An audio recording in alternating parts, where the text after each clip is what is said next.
So, where should we go from here? Because I know over email after the first episode, you mentioned to me that we perhaps didn't actually clearly define sustainability, which I think is true. And one of my thoughts off the back of that was that we had a comment on LinkedIn from Adela May. I'm not sure if I'm pronouncing that right. And she made a comment about how it was great to hear, and she's thinking about what's her own definition of sustainability. And I thought that was really interesting, just from the point of view of actually maybe we don't all need to agree on a definition of sustainability. Oh, We just need to be transparent about what our definition is. So when we're talking about it, people know what we mean by it. How it's do a you feel very about that? interesting point. No, it's very because that's why I argue is like spirituality as well. It's like a very personal journey, Mm. and it can mean different things to. I think you say as well. It's your own personal journey of understanding. Yeah. So I suppose I think there has to be some sort of commonality between what sustainability means because it could, I think it. Would it be safe to say like basically sustainability is us figuring out how we can live in harmony with our planet?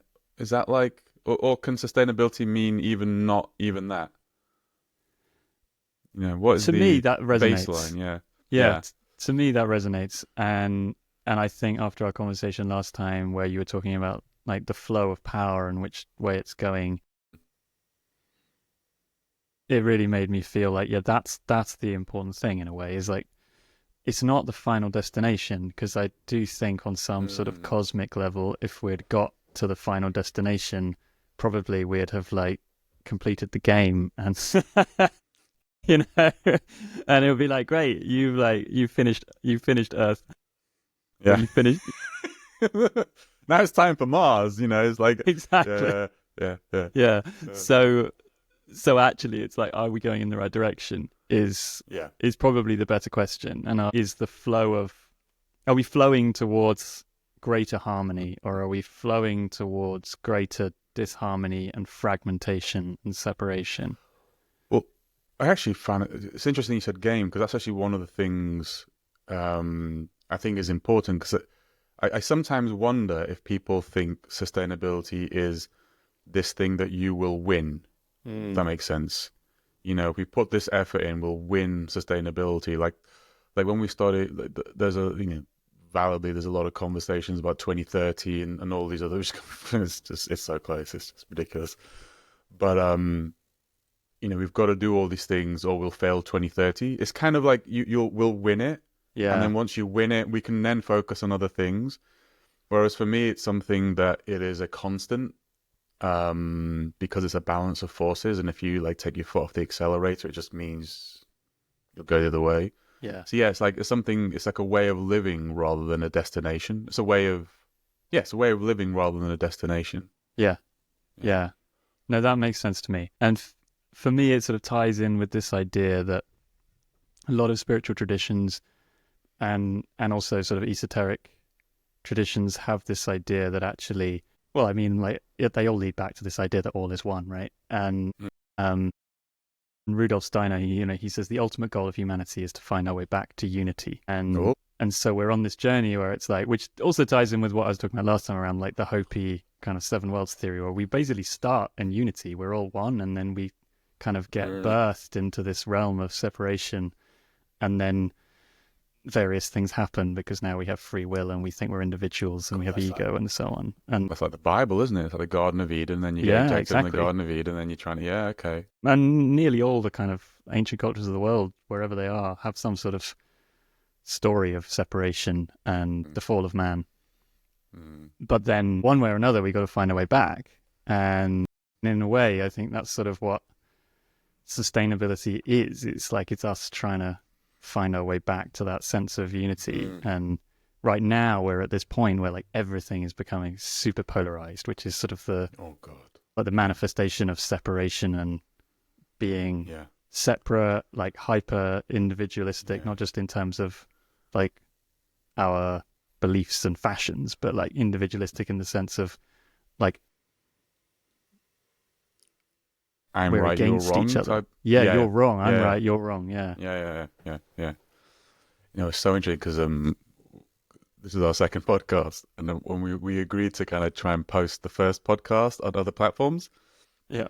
and I went back onto X because I used to have quite a big following on X, and I didn't leave X because of the recent stuff. The reason I left X was I kept saying it's X, Twitter, because I get sucked in to the debates, and I can't remember, I clicked on something because it was on the feed, because the algorithm's really good with me.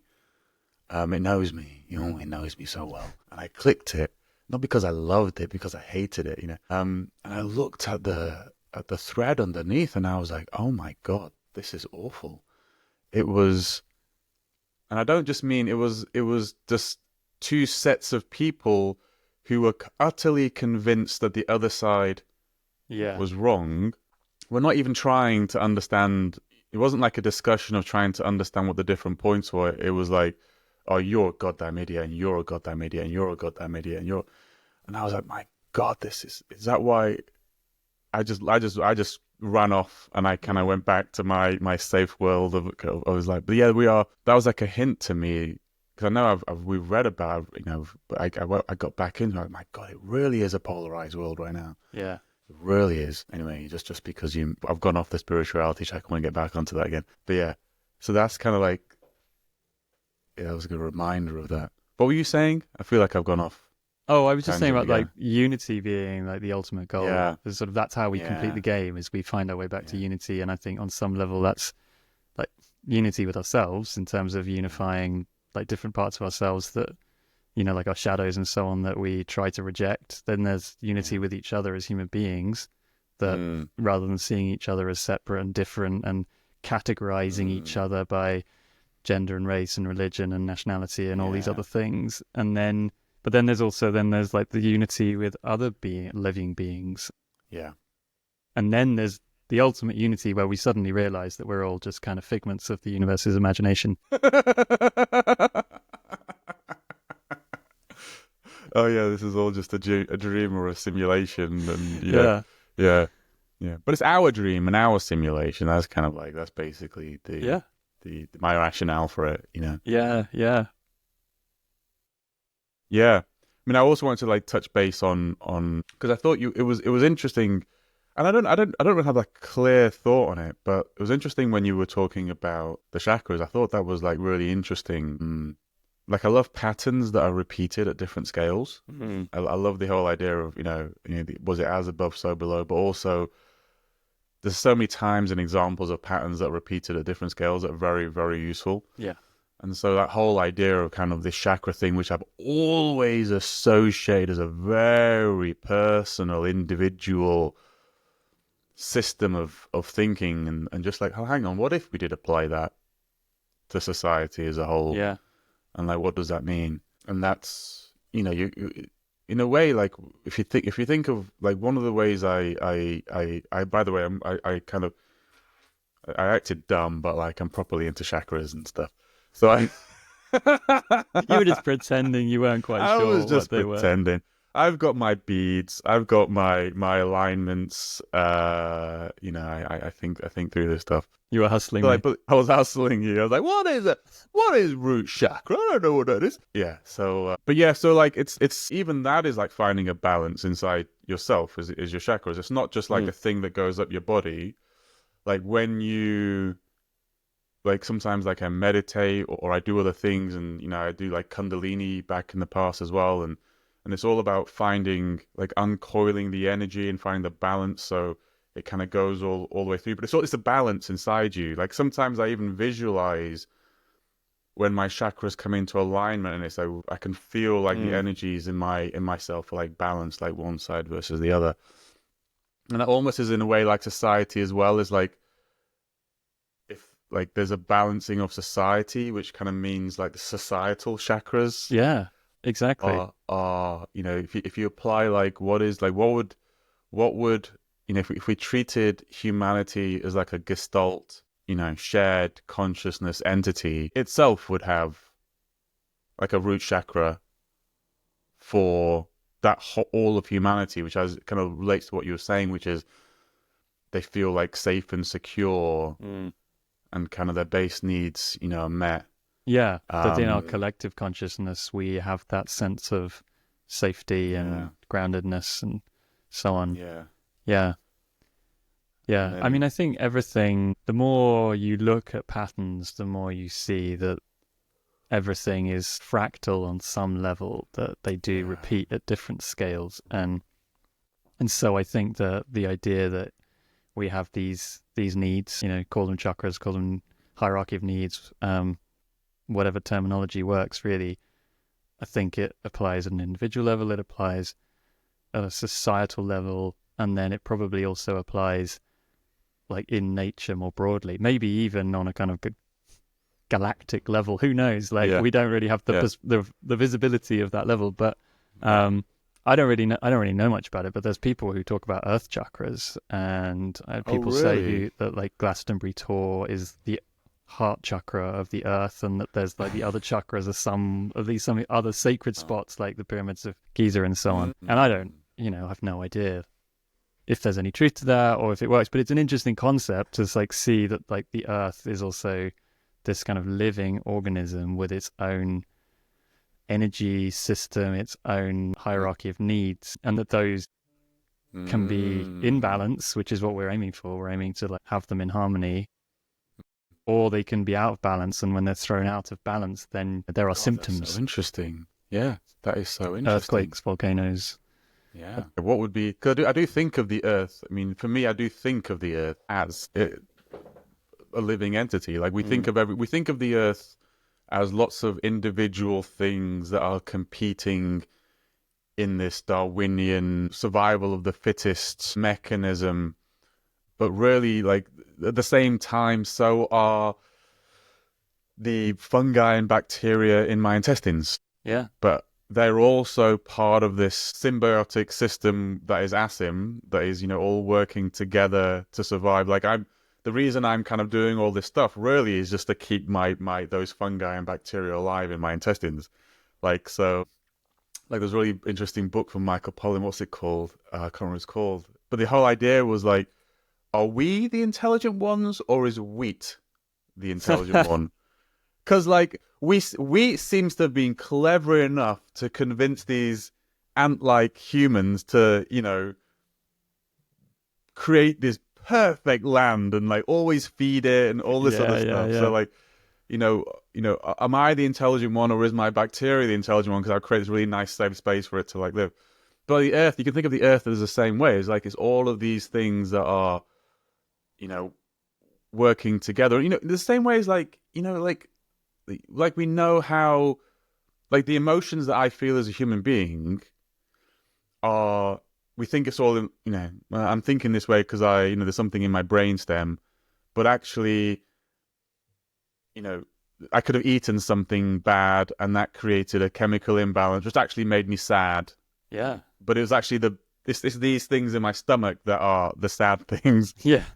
Like the reason I'm saying that is it's really not too far to guess that actually then like the entire earth has like a consciousness, and we're all kind of part of this consciousness, and we're all kind of, I'm gonna go there, we're all like part of this kind of gestalt consciousness. And if that's the case, then yeah, it's really not a stretch of the imagination to then there's earth chakras, Yeah. and this gestalt consciousness has like a root, a basic need for survival, and a throat or a heart, all this other stuff.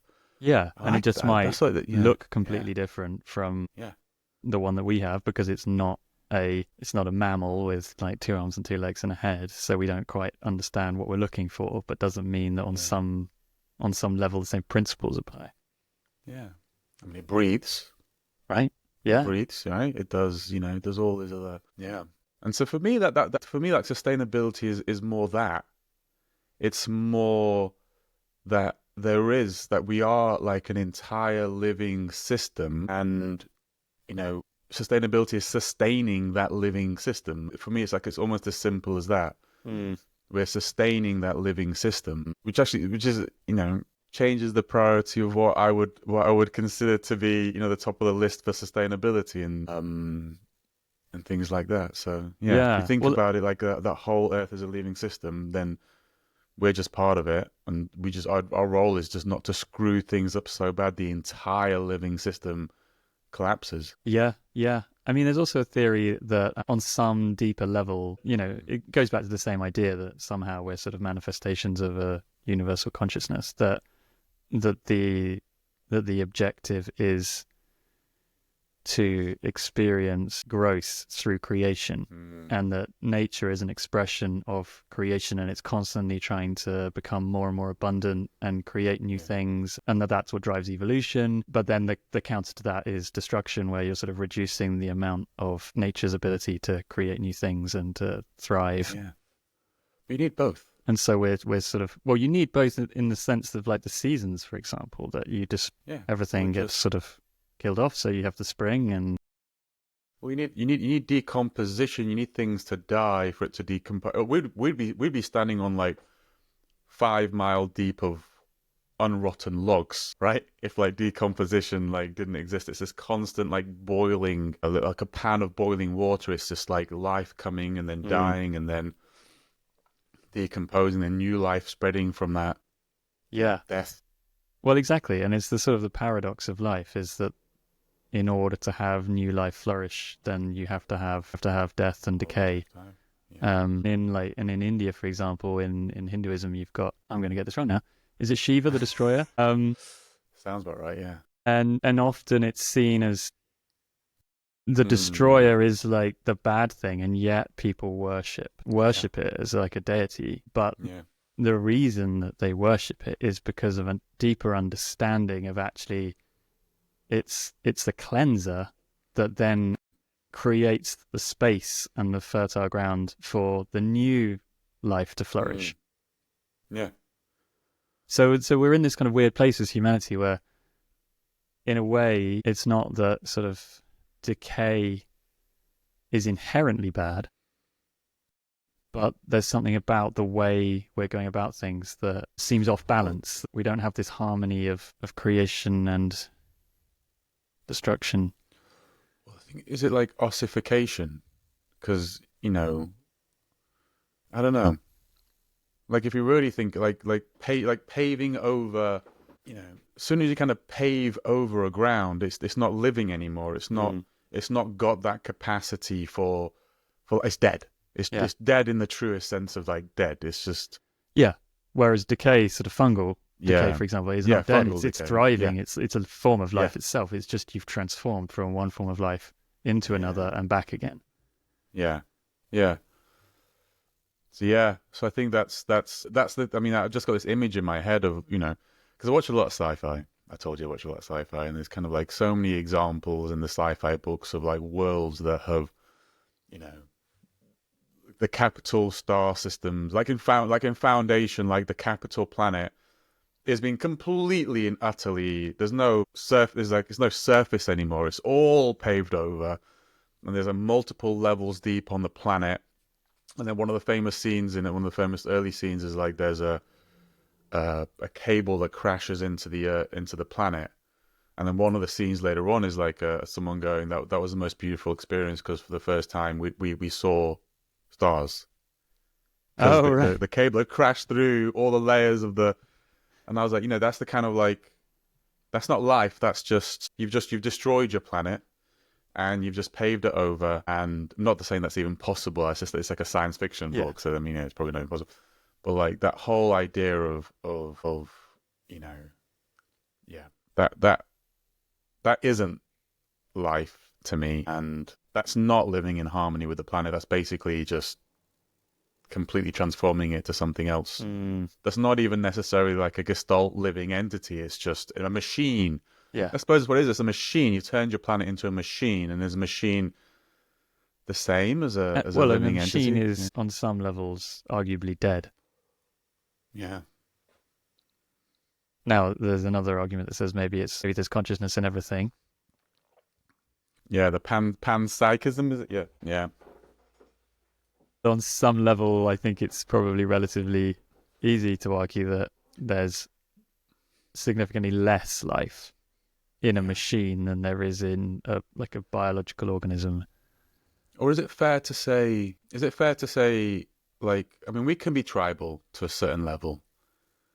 We can be tribal. We can be like, this is our type of life. Yeah. This is our tribe, and we are, we're advocating for this type of life.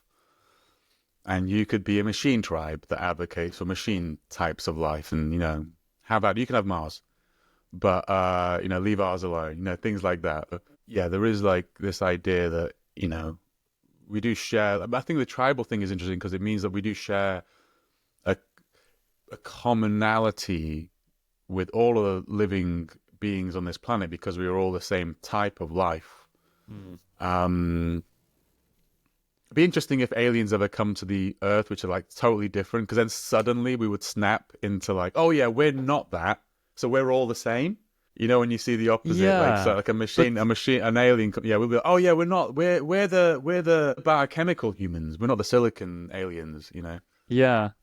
Yeah, but then it depends what you mean by we're all the same, because I mean mushrooms are very, very different from us, but they're also a form of life here that arguably has some. We're closer to mushrooms than we are to plants. Right. We're closer to mushrooms than we are to plants, which is crazy. Yeah. It is crazy. That's just to mess with our minds.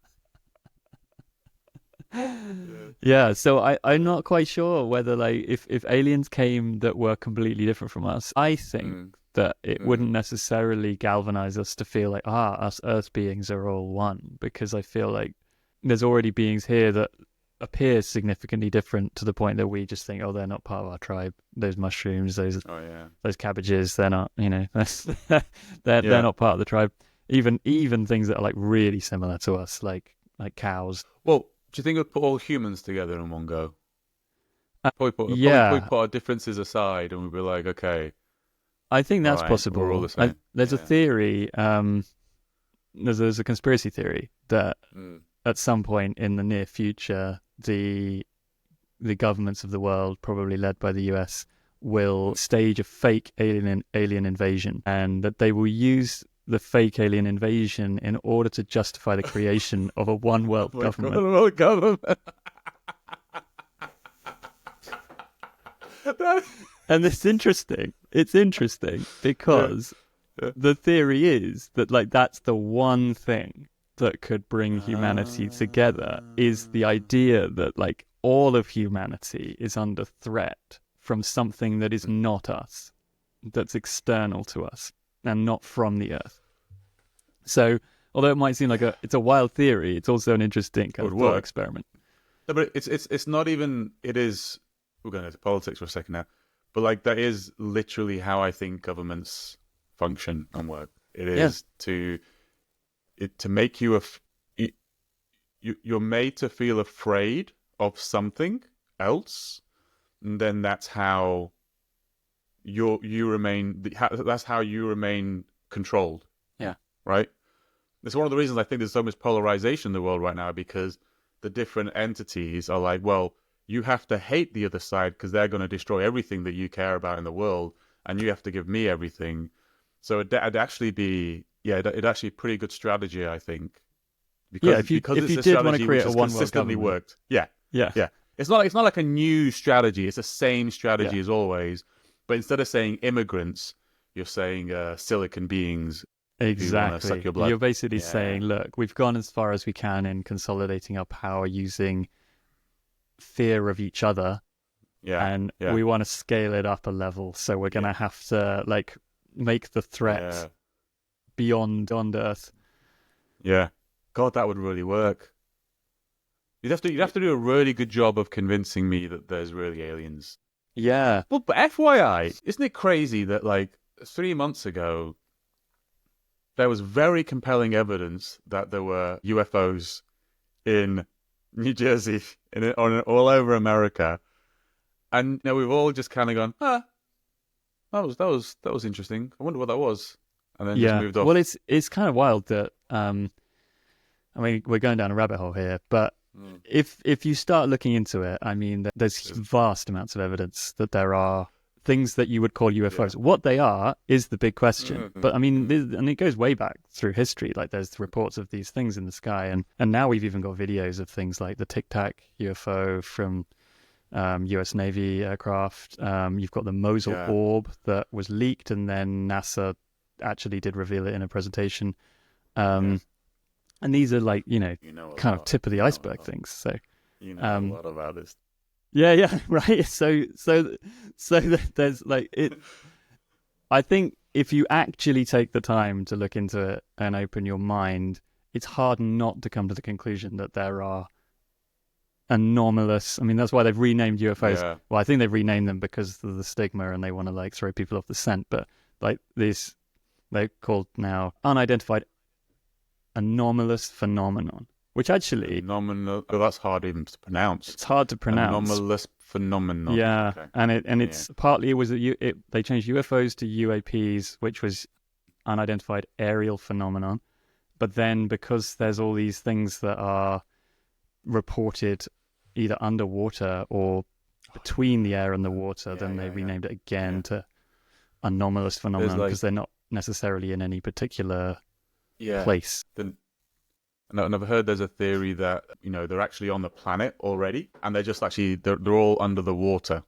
And there's been examples of them. This wonder what type of podcast we're going to end up as. But there's I've seen videos of them actually that they're coming up out of the water and kind of away. Do you know the other day I was like, after this happened, I was on my patio at night, and I could see something in the sky. That? That's not something. And it was like floating around. I stood staring at it for 5 minutes. By the end, I went, it's a fucking helicopter. Like, I was like, I wanted it to be something so much. And I was like, oh, but it's the shape. I was like, oh, yeah, it's just. I mean, I think, like all of these things, over 90% of weird things that people see in the sky probably have a conventional explanation. But even if you look at the like official US government reports, which are highly fishy in themselves, but even those, they basically always can come up with quite a significant amount that they can't explain, even though they have like way more information than we do. They've got like radar data and so on. So the best explanation I've heard for a lot of this stuff is if you believe in the many worlds theory or something like that maybe they're from a parallel dimension from the Earth, and they're just that's why they're a little bit humanoid. They're kind of like just something like us. And another one is that they're somehow linked to our deities and things from the past, and they've been here for a long time, and what it's basically Thor, and yeah.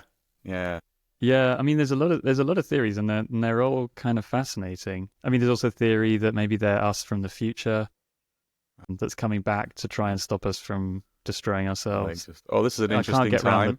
It's an interesting time, right? Let's come back to 2025. There's a pretty interesting time in the history of the Earth. We got there was some academic in America who did a study where they basically used computer modeling to look at skulls from the past and like the evolution of humanity, and if you then like extrapolate it forward into the future, what would our skulls look like?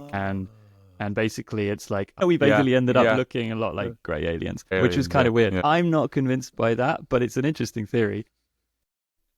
I can't get around the time travel paradox for that one, if I'm being honest. Like, if they were coming back to try and stop ourselves from destroying ourselves, where it's like, well, how did they get into the future?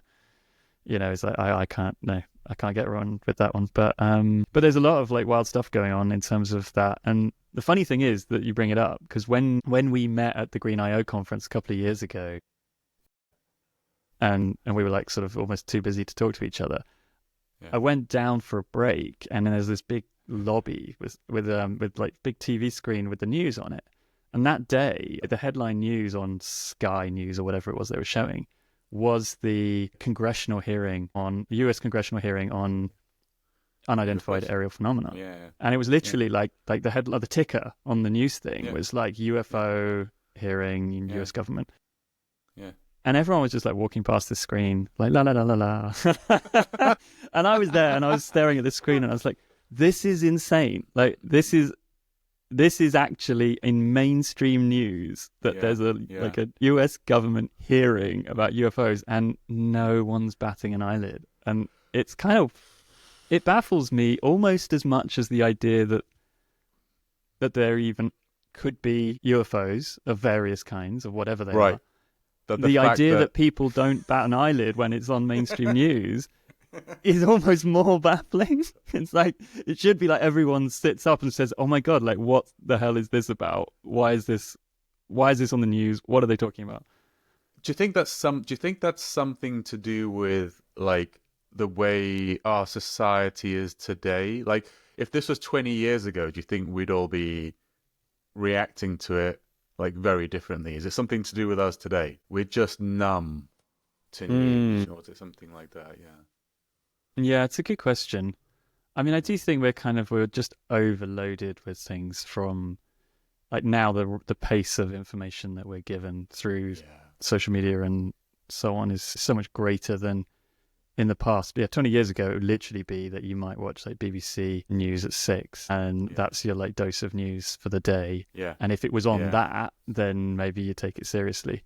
Whereas now there's just too much information batting around. But at the same time, I don't know. I mean, I do think there's some level of cognitive dissonance that there's some things with that particular news. Yeah. With that, we just can't even process it.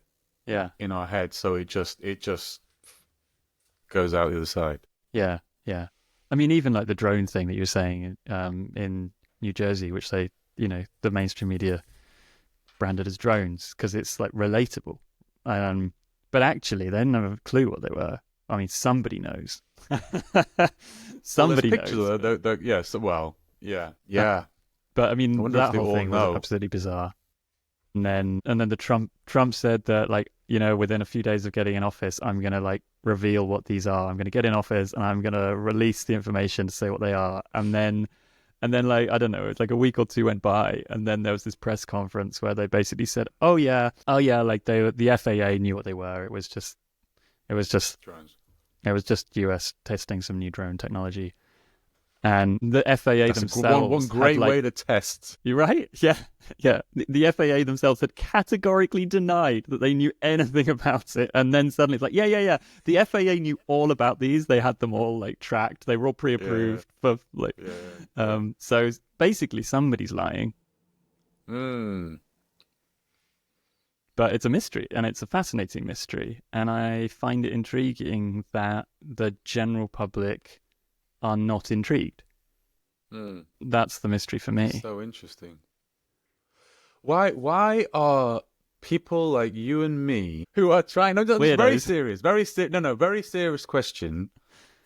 Why are people like you and me who are actually trying to like answer this question of what is sustainability? Just a really serious question. Like, we're now talking about aliens and potential drones. I think there's something connected to both of those things. I don't know what there's some, I don't know, like. I think there's a few connections. Are we trying, go on. Yeah. Yeah, well, there's a philosophical connection in the sense of once you create the possibility that we're not the most intelligent species, it raises the question of who are we and what does that mean for how we live? What's the meaning of life? Like all these questions really, like, it blows the lid off the can. So, and I think in relation to, sustainability, once you get under the skin, as we've been doing in this podcast so far, it is a philosophical question at the end of the day. It is deeply rooted in like who we are as human beings and what we think is the right way to live. So I think there's the philosophical aspect, but there's also like technical aspects. So there's the fact that by far the majority of UFO sightings, particularly where they're like clustered and there's lots and lots of sightings, whether that's from lots of people seeing them or lots of like radar data and so on, they're nearly always clustered around nuclear facilities, whether that's military nuclear facilities. It was in the congressional hearings. There was one where it kind of nullified like 6 nuclear warheads on a submarine. Am I thinking that correctly? Yeah, there's actually multiple cases where there's reports from military, both not just in the US, also even in Russia, where nuclear warheads have been, either neutralized or, in one case in Russia, actually activated and overrode all of the safety procedures and then magically just like switched itself off again, as if it was basically just something was saying, stop messing around, guys. Because that is like, if I go back to, and that's such an interesting point you just made, because actually, like, it's, you know, if sustainability to me is ensuring that this living entity of this planet survives, climate change would be very far down on the... I mean, there's no such thing as a small nuclear confrontation. There's like no such thing as a small nuclear confrontation. If there was a nuclear confrontation, you know, and we're still doing this podcast, you know, a couple of years later, we'd probably say, do you remember when all we had to care about was climate change?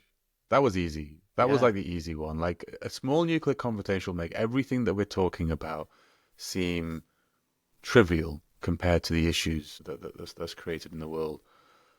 I mean, so it does really... It worries me, but it also worries me that I'm not focusing in on that enough. Like, we've got wars right now with kind of nuclear powers, and everybody's, you know, so nonchalant about the whole thing. And I sit there and I sweat and I think, my God, a small nuclear. And they see on the news, it's casually talking up, maybe they'll drop a nuke, or maybe they, you know. Yeah, it's like, become really casual, and I can't get my head around it because, you know, in the sort of mid 20th century, you had a really big sort of anti-nuclear movement, the Campaign for Nuclear Disarmament in particular, that was like a huge public movement, basically saying this is insane. Like, this is the most dangerous thing that humans have ever done, and we need to stop. We need to reel this in. And then it just sort of faded away. Yeah. And I also think, like, on a non-nuclear sense, and I don't know if this is tied in, but for me, I feel it might be, the Iraq war protests is like the biggest protest in documented history globally. It was like 6 million people globally went out and protested against that war. I was one of them. Yeah. Right. Yeah. Good for you. Yeah. And then they did it anyway. And I just can't help but wonder whether they just crushed the spirit of like an entire generation of humanity that just felt like we became totally apathetic, that it's like, it doesn't matter what we do, doesn't matter how many millions of us peacefully take to the streets to say that we don't agree with this. They're just going to do what they want anyway. And I just kind of like, it's one of the issues I have with, and it's so funny. Anyway, I'll talk about it later, but it's so funny to me that, for me, the tribe of people I used to think I was with was definitely a tribe of like, and being anti-war has been, you know, part of just who I was. And I used to think of myself as left, and I used to think left is like anti-war. We are anti-war. And it just feels like right now, it doesn't matter what side you're on, there's so much frothing at the mouth and excitement at the thought of war. Yeah. There's so few people who are just like, listen, it doesn't really matter what someone said or done, you end a war. War does not benefit the majority of people in a country. The majority of people in the country. It benefits a very, very tiny wealthy elite who are involved in the financial side of the war. So much money to be made in war. So much it money is business. It is just business, as far as I'm concerned. Yeah, and now we've got wars with I remember when I think it was Ukraine war. I was shocked. There were like people on CNN who were actually trying to downplay the effect of nuclear weapons. They were saying, no, nuclear weapons today are different to what they used to be. It's not what you think. You know, like you can drop a nuke these days, and it's fine. It won't just really a small tactical nuke. Just a small tactical nuke, and it's okay. It's like the sci-fi shows, and I'm like, I just don't believe you. I'm still waiting for the weapons of mass destruction, to be honest with you. I'm still waiting to find out where those are. So, you know, well, they're still looking for them. You're still looking for them, yeah. But yeah, so they're still looking for them. It turns out they weren't in Iraq after all. They were in. Whoever has got the most oil right now is where they are. Yeah, exactly. Yeah, So it's bizarre. I find it really, really strange that. I mean, I wrote an article about this a few months back about why is peace not like a core pillar of the sustainability movement. And shit, that's such a good point, man. it just feels like Yeah, it's fundamental to yeah, everything in terms of like the life of humans and all other living beings on this planet. yeah. But I then mean, you really can't somehow, even do. I mean, we're trying to convince. I mean, how can you? I mean, the things we want with it, it's almost like the things we want, the things we need people to do to have a more sustainable world is like harder than peace. yeah. That makes sense? Yeah. Although it's impossible to do if there's no peace. Like if you're in a war torn, I mean, you're not going to prioritize sustainability if you're at Well, war. you're not, Yeah. and this is the thing that like even the IPCC doesn't count military emissions in its Oh, calculations, really? and it's like, hang Oh, on a minute, wow. this is supposed to be scientific. You're supposed to be like the bastions of climate Uh, science that tell us exactly how it is, and then they just ignore military emissions. And to me, it's like this is just insanity. As if somehow it's like, oh, the planet doesn't care about that because like we've decided that that's sort of off the mm, record. Um, yeah. I talk about it. One of my early talks, I talked about when you look at kind of like weapon manufacturers or just generally defense defense firms. Like one of the things they would put in their the reports that basically they want, our share price is good, buy more of our shares. I'm losing the word right now. Is like I think it was Raytheon was talking about the increased effectively they call it the increased security considerations from climate change will mean there's a greater demand for our military products. So buy our stock because the more climate change there is, the more war there's going to be. I mean, if you think of like one of the aspects of climate change is the mass dislocation of yeah, people, yeah, right? And what will happen? Well, no one's going to open. We barely open our borders for displaced people these days when there's like vastly more. It's just it's just going to be violence yeah, yeah. yeah. I mean, it's wildly cynical. But then you look at what those industries do, like their fundamental business model. Is death. You watch it as soon as a new war is announced, their stock prices The stock all go up, prices and as go soon up. as Yeah, somebody negotiates peace, their stock prices go down. I mean, it's not yeah. rocket science. I mean, It's not rocket. Yeah, they yeah, employ yeah, rocket scientists, but they don't need them to yeah. work this out. I love what you said before about why peace isn't part of. I care desperately about peace and I care about sustainability, but I'd never really connected those two together. And I'm now starting to think in the what is sustainability definition that I'm building up in my head. Yeah, absolutely, peace is part of that definition for me now. It's like we've got to have peace. Yeah, yeah, Yeah, which ties in with the whole idea of like the flowing toward greater harmony. Like ultimately, yeah, like yeah. war Of is course, the most disharmony. extreme Yeah, manifestation of disharmony. yeah, yeah. Where we're so separated that we decide to not just Kill. kill each other, Yeah, as this, kill the same when we're killing other animals all the time. But it was like kill each other as humans, but you're doing it on a mass scale. It's not a kind of like yeah. a one criminal killing somebody. It's like that we're going to go and just destroy entire groups of people. I don't even think because when we think that war ends, war doesn't end. The trauma is carried by people for generations. Yeah, it's carried for generation. Generational trauma, Yeah, right? It takes hundreds of years if it all ever dissipates for that energy to kind of like truly dissipate and yeah, and people these to things be they yeah come back round. yeah The Indian epic, the Mahabharata, hmm sort of plays this out where you have these sort of rival families who fight with each other, and you end up with this like giant epic war where nearly everybody dies. But actually, it's like they'd already had like a smaller one. But then it's like, oh, but the people who lost was like, now we need revenge because you killed my family. And it's like that's literally what we do. It's like even once you've got peace, the trauma is so deep that people still want revenge, but then they go back to war, more people die, even if their own people. And when do you just say enough is enough? Like we just want to live peacefully on this planet together as human beings. I cannot remember if it was after the First World War or the second, probably the Second World War. I don't think America got involved in the First World War, did they? I don't think so. So it must be in the Second World War. there was a bill that went through kind of American Parliament. I don't know how American politics works, but there's a bill that went through. It didn't pass, but it was going through American Parliament where it said every war had to be agreed through a referendum of all the people. So like, not just the government, not the politicians, but the actual people. And if you voted yes to war, it automatically signed you up for the reserve army. And if you went to war, you are basically putting yourself up. You're saying not only, and I just think to myself, if that was the decision that people had to make, if like a war, okay, we're going to go to war, we're going to do a referendum, you tell us if we go to war, and if you say yes, we may call you up to go to war. I don't think people would ever vote for a war, ever.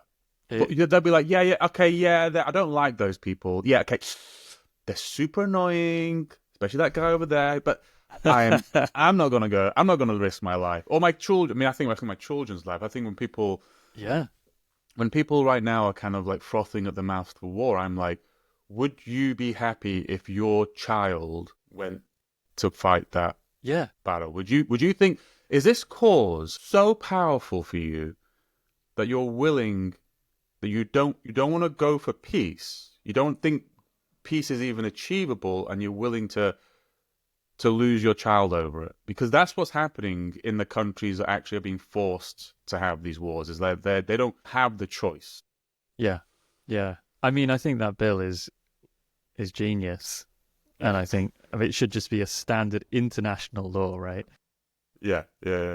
I mean, I still can't get around the idea that there is such a thing as legal war. It's like they say, like, the war in Iraq was an illegal war. It's like, why are there legal wars? Well, it's an illegal war. Yeah. It's this bizarre thing where it's like, I mean, I don't know who said it, was somebody said that governments are the only organizations that are legally allowed to use violence. Well, there's also, and I might have to go fact check myself after this, but I was researching the definition of terrorism, because trying to figure out why some countries can do stuff which effectively, to me, looks like terrorism, and it's never called terrorism, and some countries can't. And if I'm remembering rightly, it's like if you are a recognized state, like in the if you're a recognized state, what you do can never be classified as terrorism. Only if you're an entity that's not recognized as a nation, you can then be categorized as terrorism. I think Germany actually has a very different rule. I remember challenging somebody in this thing. Actually, no, Germany's got a very specific set of rules for what is terrorism, what isn't terrorism. But there's this language that's used that, anyway, like what is an illegal war, what isn't an illegal war. It just seems to be the people we're fighting, we want to support, versus the people we don't want to support. Right. Yeah. And it goes back to this thing about the concentration of power and the people who are making the decisions to start wars or get involved in wars or not end wars. Those people are a very small group of people who stand to benefit from that on some personal level, whether that's financial or in some other way. And the majority of people, given the choice, if they actually were not kind of crazed by propaganda, and particularly if there was the reality of like, well, okay, you have to sign up for the reserves if you vote yes for this, most people would say no. Like, there's very few. It's this whole thing of like, most people, most humans are good people at heart. Like, we all have our flaws, but when it comes down to it, most people don't want, I think, bad things to happen to other people. Most people want peace. Most people want peace. Yeah. Most people want peace, right? You're willing to accept a lot of. I mean, if you think about why. Like, for instance, why don't people rise up in their countries against dictators? They want peace. Yeah. You've got your life. It's not a great life, but at least your family's stable and secure. You don't want. It kind of works. You're not going out every day thinking, like, my house could get destroyed or there could be people in the streets with machine guns. You're thinking, okay, the government are kind of screwing us over, but it could be worse. It could be worse. But I've not changed. That's the weirdest thing. I've not changed. I've always been pro-peace. What's happened to the world where everybody's not... The amount of... It's called war hawks. It's called doves and hawks. I'm a dove. Why are there so few of us in the world suddenly than there used to be? There used to be a lot of us. There used to Yeah. be a lot of us. It is Yeah. it is weird, isn't it? And to be honest, I mean, I don't know quite how to phrase this without getting cancelled. Hey, we said we were always gonna. Edge is important for me. Yeah. Yeah. But Yeah.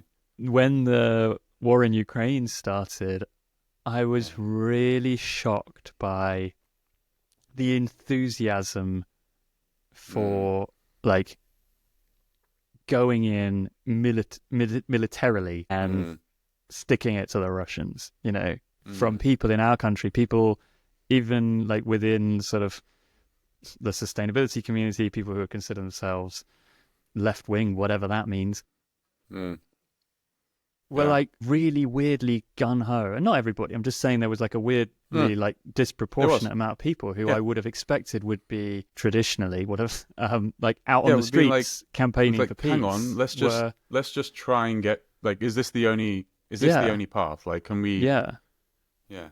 And I don't know. There just seemed to be a real absence of. I'm not saying there weren't people out there. There were, but they were Mm. drowned out by the noise of these people who were like Putin is the devil. We need to Frothing go at the and like, mouth. yeah, frothing at the Frothing mouth. at the mouth for war. That's exactly how I think Yeah, about it. Frothing at the mouth at the idea, at the excitement of war. yeah, One of the things that really concerned me not concerned, I was like really, I don't know, I was really unnerved by the fact that the brutality of war was just not being presented to us. And maybe that's what's changed right now. Because I think in past wars, there was more journalism that was kind of perhaps independent or direct, and there was more shocking imagery. I mean, especially from like Vietnam War, like there's a lot yeah, of shocking imagery, and these days it's just so sanitized. And so I remember being on this. There's something weird going on. Why am I not seeing any imagery? And I went on a hunt for it, and it still makes me feel nauseous to my stomach. Like one of the first videos I saw was, this is stuff that was getting passed around Telegram and things like that, was of, and I don't know, I mean, I'm not saying these people aren't doing, horrendous things. It's just really hard to see this kind of human interaction, but it was basically a bunch of Russian soldiers who were like kneeling on the ground and a Ukrainian soldier just going up behind their backs and shooting them in the head, one after another. And another one I saw, I remember vividly, just because I just felt emotively what was going on. And again, I don't know what this Russian soldier was doing. Like, this Russian soldier might have done this most nastiest thing on the planet before this moment, but he'd been chased by a drone, and he'd been chased for a long time, and then he just must have been exhaustion, just collapsed on the ground on his knees, and just hands like this, and just begging to the drone, please don't kill me, and the drone just killed him. And I'm just imagining, imagine how tired you have to be as a human being. Like, you're going to die. So you've been yeah, chased and chased and chased and chased and chased to the point where you can't even take another step. And you just go, oh, this is it. This is my last chance. And then you just die. It's making me really emotional. And I know there's like on both sides, there is just horror. Like, yeah. war is horror like this. This is the thing. It's like everybody loses except a Yeah. tiny, tiny elite who Tiny. profit from People it. who sell the drones. The people who sell the drones. People who sell the drones. People who sell the drones. The people who get multi-billion-dollar contracts to reconstruct the country Reconstruct the afterwards. country. And Yeah. yeah, it's yeah, and I think in some ways it sort of plays in with this polarization we're seeing, whereby Yeah. there seems to be a growing culture that you can't sit on the fence. You have to take a side. Yeah. So it's like, taking Can't go in the middle. Yeah, exactly. So taking Ukraine as an example, it's like if you call for peace, then you're accused of being like pro-Russia, pro-Putin. Yeah, pro-Russia. And Yeah, you're yeah, taking that side, and it's like, no, I'm pro-peace. That's the always side been I'm. pro-peace. Yeah, Yeah, for me at least, I've always been pro-peace. It doesn't matter anyway. Yeah, you're right. It's just like it's more like the punditry that goes on TV. It's like the pro and the con. You can't be like, there's no like, let's just talk about somebody. Let's try and bring two people together and actually try and find out what the differences are and how Yeah. you actually get to like a shared view of something. There's none of that goes on. there's none of that, and yeah, exactly. And I think it's highlighted to me. I mean, there's various things that have happened over the years, but wars are a good example where it gets really exaggerated, of where you really realize how, on some level, useless the mainstream media is in terms of doing real journalism, but at its worst, how corrupt it is, because it just toes the line. And like how that happens behind the scenes, I'm not going to claim I know, but it does feel like they're just parroting things they're given rather than really going and digging and presenting what they think is the truth of what's happening, which to me is what journalism should be. And there just seems to be, I mean, maybe there never was great journalism. Maybe it was always that way, but it seems particularly bad. I read a book.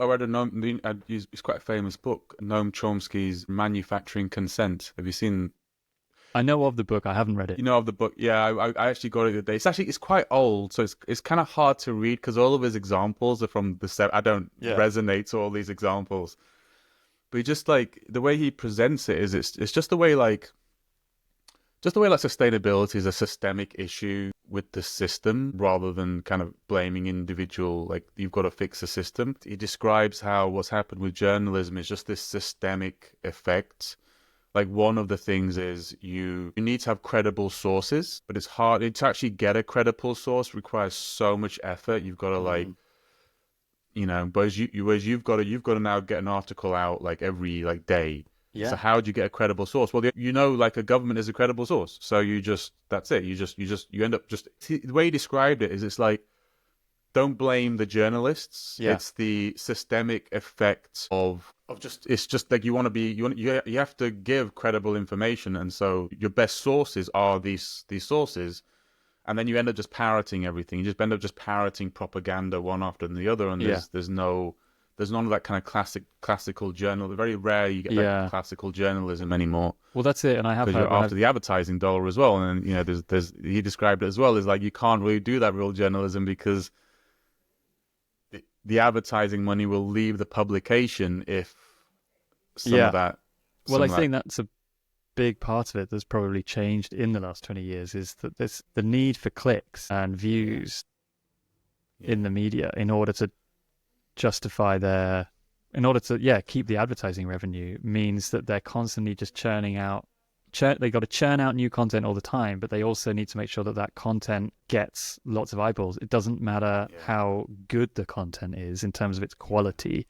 It just needs. That's why the whole clickbait thing of like it's just a lot of really rubbish stuff that's sort of got a juicy headline and sort of fires people up a bit. It fucking works. I click it. It works. Yeah. I click it. Yeah. That's why no one's going to listen to this podcast. Yeah, true. Well, I just care that anyway. We're doing this just so we can chat to each other. It just reminded me of something actually. I did eventually want to raise this with you, with this idea I had with you. But I had a previous podcast years ago called The Climate Fix. Yeah.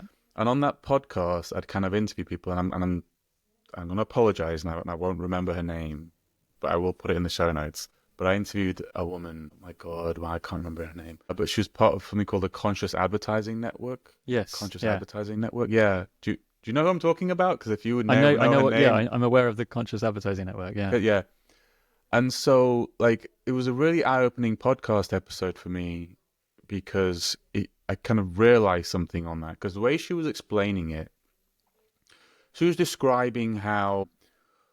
I think somebody had kind of like just posted something before a climate summit in Europe, and it kind of disrupted everything that actually made the climate summit like eventually not happen. And as we were talking, I realized, and the way it was explained to me is like, well, the people who post that probably didn't even care. They didn't really have like an anti-climate agenda. And then it like really hit me that like if you've got people who are posting, I know at the time I was thinking very much about the climate, so people who are posting kind of climate skepticism and this other stuff out there, I'd always thought that it's just people who believe that, and they believed it, and their post got a lot of views, and therefore they get a lot of advertising money. Great job. I mean, it's fine. It's like I don't agree with your point, but it's just your point that was actually quite popular. And what that taught me, that whole thing was like, no, they don't give a crap. There's like people and authors that just post whatever it is that just gets a lot of likes. Yeah. So that if one day they'll post something climate positive because it will get a lot of likes, Another day they'll post something climate negative. And so it made me realize that I think advertising is the problem. Like, it just fundamentally is advertising that's the problem. Like, it's not like are we being polarized not because the world is polarized, but because it's the only way people are writing stuff that's polarizing so that we click it, because all that they care about is the clicks. So maybe we're getting polarized because of Yeah, that's an interesting one. Yeah. I mean, I think online advertising is interesting in the sense that previously you would have had some television advertising and you would have had some like newspaper, magazine advertising and billboards and sort of traditional forms, but there's no direct feedback loop between the advertiser and the people, the viewers, the people who are seeing it.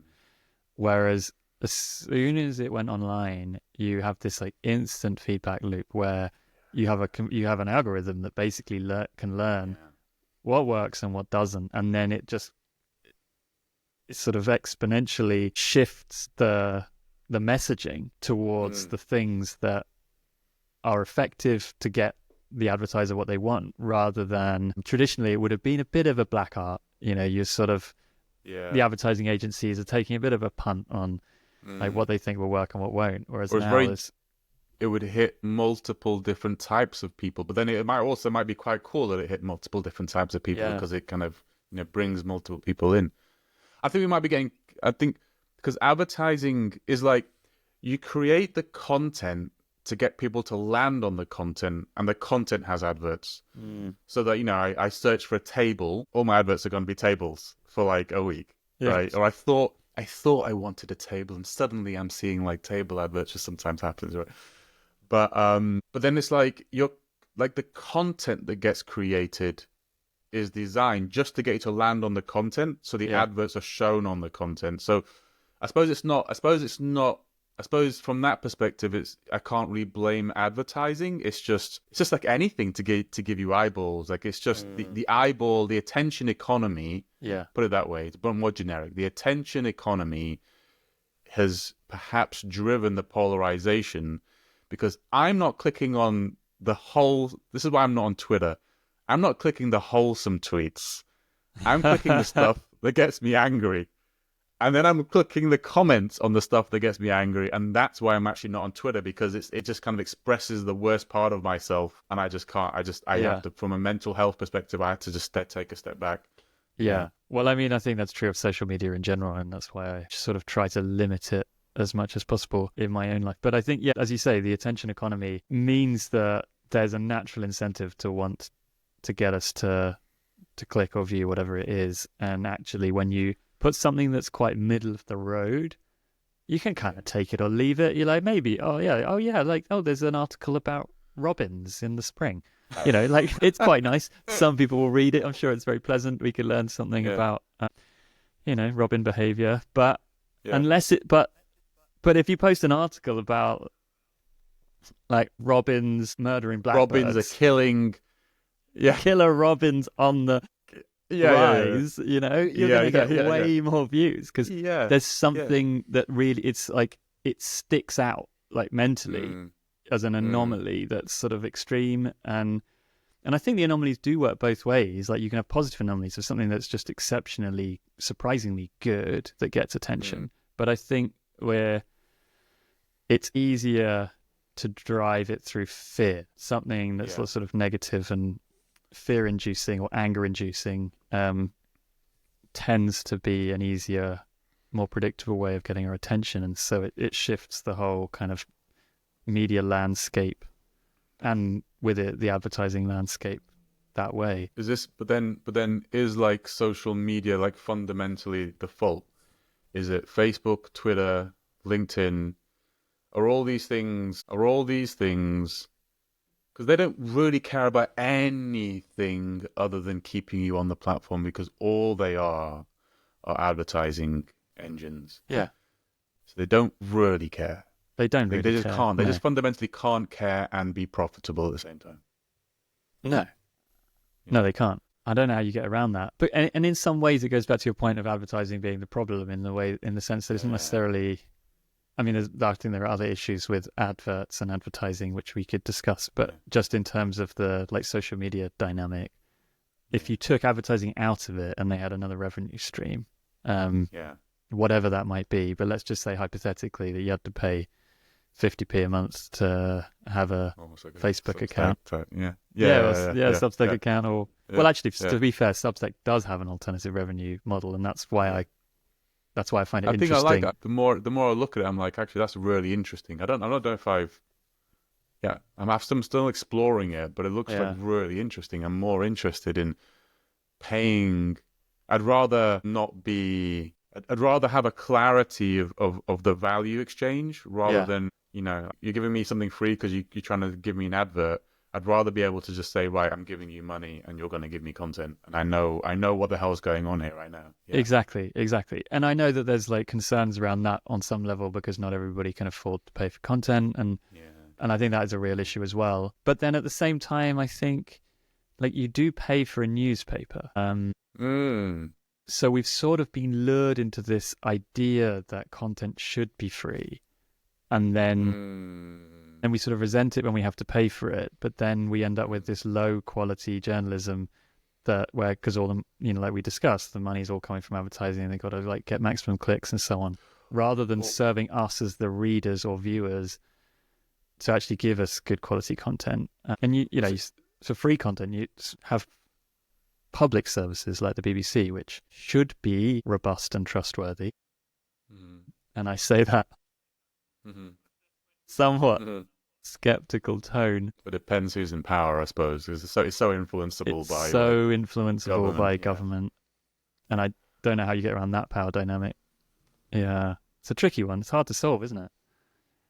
Well, it's interesting because it reminded me again about something in the Noam Chomsky, the manufacturing consent book, because he talked a lot about like the UK, and one of the reasons for the rise after the kind of Second World War of Labour. The true Labour government, not what we've got right now. Yeah. The true Labour government, the birth of like the NHS and these kind of true like socialist initiatives, which Labour has now been kind of like sucking on as if they. But so was there was a vibrant set of socialist newspapers back in those days, and they were kind of small batch circulations, and they used to make. You have to pay for them, and they would make a good living by having like a circulation of like 20,000, small circulation. But then he described how when the larger publications came along, and then they started to do advertising, the advertising allowed them to sell their newspaper for less. Yeah. So if you had like a newspaper with advertising, you could sell it for less. Then that basically made it economically impossible for these kind of socialist newspapers to and a lot of our socialist newspapers just disappeared. And kind of around the same time, kind of like the whole socialist movement in the UK just kind of ended as well. And kind of we went more to kind of the modern, more whatever you want to call it right now. But yeah. I mean, I think it's interesting when you think about it that way, that it might not be that it's social media that's inherently the problem. Social media is just kind of perhaps an extreme example because it's just the latest iteration that moves a lot quicker than newspapers and television. Yeah, it's advertising again. Then it's advertising. We need to ban advertising. Yeah, I used to work in the advertising industry like for a short period of time. So like I'm not saying this as an innocent. Yeah, but like But like, what would Facebook look like if you had to, if like it was funded through your fees? Through your fees. Look like? Yeah. Well, I mean, it might look really, really similar, except that they wouldn't really care how many times you clicked on things, and they wouldn't really care how much time you spent viewing it. Other than just that you did check in occasionally, just enough that you didn't want to quit your subscription. So the whole model of clickbait articles, like the algorithm wouldn't prioritize those, because you probably end up with actually an algorithm that tried to prioritize things that are quality and that people really enjoy reading. Like long form stuff, maybe. Yeah, I don't know. I mean, I guess the algorithm would figure it out. Yeah. No, it's interesting. You know that TikTok in China is different to TikTok everywhere else. You know about this? But You know about how? this? Well, what like I don't know how it's different. So everywhere else is pure algorithm. Right. It's pure like, listen, we want people scrolling as much as they can, and then we're going to show some adverts and keep on scrolling for ages. And I've forgotten what the actual like number is, but and I'm not too sure if this is just for children or if for adults as well, but definitely for children is I think it's like every 6 videos it Yeah. has to be an educational video. Okay. Interesting. So there's like this algorithm, and I think it switches off at certain times, like maybe like 9 p. Like you can't use it after. I'm sure kids can figure out, like they'll figure out like how to circumnavigate all this stuff. But there's an actual like intentionality to the algorithm in China. Like, they understand it can kind of, and I'm sure I'm sure you can't. I'm sure you're never going to accidentally find something about Tiananmen Square in the middle of your feed if you're in China as well, right? But like, there's this like intentionality, and there's an understanding that the algorithm has a negative effect in it, and there's an intentionality to try and Yeah. counteract that. Whereas with the rest of us, it's kind of like, They well, want why aren't to. our governments doing the same thing? Like, why aren't why can you stop? If I get onto YouTube Shorts, it's the worst thing. I don't want to ever be there. But I'll just find like half an hour later, and I'm like, why? What have I just done? Yeah. I feel like guilty. I feel like I've just eaten like 5 hamburgers, and I feel like a sick slob. Yeah. And I guess the addictive nature of these platforms may also shift. I mean, It's addictive. yeah, I mean they're designed to be addictive. Yeah. I wonder if it would, because Substack's designed to be addictive, but I'm just using it as an example of something that doesn't follow the advertising model and seems to be doing quite well. It's it doesn't, to me it doesn't seem inherently addictive, but then I wonder if that's because it's kind of relatively new. Once that Oh, maybe once they get to a certain yeah. Once point the and they're investors want, yeah, the venture yeah, capital investors start reeling they in go their right. There's money. for the free ones you can have adverts. Yeah, yeah, Yeah, yeah. Watch this space. And now for a commercial break. I've got no brand. I was going to do some branded stuff next to me, but I've got no branded. Yeah, I Yeah, mean that's yeah, something that actually I really struggle with on podcasts. Is I get it when some people who are doing professional podcasting they need to have sponsorship and then therefore they need to advertise things, and I get it, and I don't like hold it against them. But what I really struggle with is when they read out scripts provided for them by the company sponsoring them, where they tell you how they personally use this product every day and how it's changed their life, and it, to me it's like they I just lose respect because they're lying. And I know that actors in adverts, they're also kind of lying, but they're actors and they're paid to do that, whereas I feel like when somebody is not playing a character in an advert, they're actually saying that, like, I, Tom Greenwood, I love this product. This is actually something I use every single day. And they're just saying because they're paid for it. They pay for it. Yeah, I struggle with that. And I think that I did see one, Brett and Heather Weinstein on the Dark Horse podcast, which is itself a controversial podcast. They do it, but they're really honest about it. Like they always say up front how they really hate doing it, but they basically have to because otherwise they couldn't afford to do it. And so they're like, we're going to reluctantly read out these things, but we also have like they are also only for products that we think are sort of all right. There's two that I love. Do you ever watch It's Always Sunny in Philadelphia? Have you heard of It's Always Sunny in Philadelphia? I've seen that. Yeah. Do you like? Yeah, it's good. So they've got a podcast. Actually, it's probably a really good podcast where they kind of they'll like the podcast is designed so you watch the episode, then watch the podcast of them discussing years later. And when they do adverts, they do it in they're just like they just get the piece of paper and they just read it, and then they don't really give a shit. They're just like, I'm just reading. And the other one is Duncan Trussell Family Hour. Did you ever listen to Duncan Trussell Family Hour? I've not heard that. Oh, he's brilliant. He's like a comedian. Controversial. A lot of controversial people we listen to. But it's controversial. But the thing that's brilliant about it is I will listen to his podcast specifically to listen to his adverts. Because he turns he doesn't just read an advert, he turns it into like a sketch. Right. Yeah, so the advert is like a sketch, like a comedy sketch that he's doing in this really kind of weird, like esoteric way. But yeah, I love. So that's a great example of, if yeah, it's a great example of an advert. It's like you just really like integrate it into your Yeah. into your stuff. Yeah. I mean, the whole idea of advertising is weird, and I think you're just tying it back to the sustainability conversation.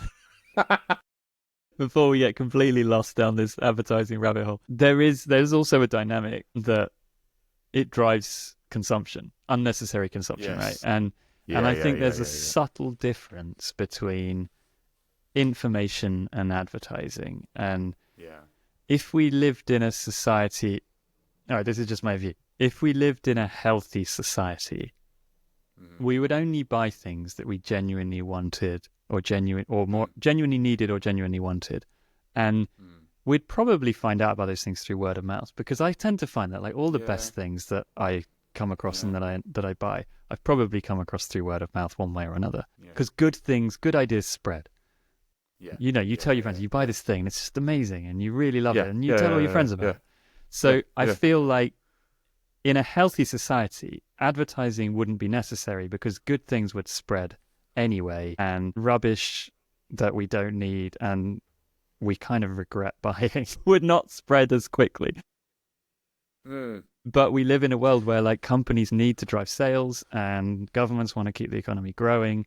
And so advertising is this sort of artificial engine where you spend money to make money, which is kind of perverse in itself. It's like what you're literally doing when you're advertising is you're saying, if we don't throw money at propaganda to make people think that our product is necessary and is gonna, make them more beautiful, or help them get like a dream life in the Tuscan hills or something, then then they're not going to buy it. So you're literally just saying we have to throw money at propaganda because people don't really want our product. Well, let me steel man it for a second, because I feel we've poo-pooed on advertising for a while. Let me just try and put like a slight positive. Put your old ad man hat on. Ad man hat on. So like there is this kind of like idea of, like there's things that maybe surface to you which you would never, like you're not shopping, so you would never have looked for it. Like I'm thinking for events, maybe an event gets like advertised to me, and I'm like, oh, actually, that's quite an interesting event. I didn't realize I wanted to go to that event. It looks a pretty good event. Okay, I'll go to that event. So there is kind of that aspect of it, which is just surfacing something to your awareness and saying, by the way, this thing's here. But then, and that's as positive as I'm going to go, because now I'm going to dive into the poo-pooing. Because there's also like what is the way an advert works? It works by making you feel worse about yourself. That's the only way it really works. Like, oh, did you know you're ugly? But if you bought this thing, it would make you pretty. And actually, if you're pretty, people actually like you. They don't really like you right now because you're ugly. So like, there's this, you kind of have to feel worse about yourself, because what you're saying is, if you spend this money, I'm gonna make your shitty life. By the way, your life's shitty. Your shitty life's better. So in a way, advertising is a form of bullying. Because you're basically trying to make people feel bad about themselves in order that you can exploit them. Like, your life is actually pretty great. You've probably got everything you need. And if you don't, everything that you need that could add real like value to your life is within your grasp without spending a penny. Yeah. Is the best advert in the world. Yeah. Yeah. I mean, I think 99% of it is probably in that category. I do agree that there is the minority of advertising which is surfacing information, and it's a sort of a bit of a grey area where, even something on a really small scale, like a play at the village hall, if they didn't put some posters up around the village stuck onto telegraph poles, then nobody would know that they're doing a play at the village hall, and then nobody would go and that would be sad because it's like a Yeah. nice community event. So I do think there is a grey area, and I don't quite know how you'd separate those two things. Stronger local community. I think that's kind of like the main. Yeah. Stronger local community, stronger. And I guess that's not paid advertising. That's one of the key differences. Yeah. Yeah. People are going out and spreading the message because they're passionate. Yeah. I don't know how we got here. No. But okay. But so where we're at is basically sustainability means harmony. It means peace. And it means banning advertising. Yeah, sounds about right. Yeah, we're getting there. All right, mate, should we just end? Yeah, let's go. Okay, 1, 2, 3, bye.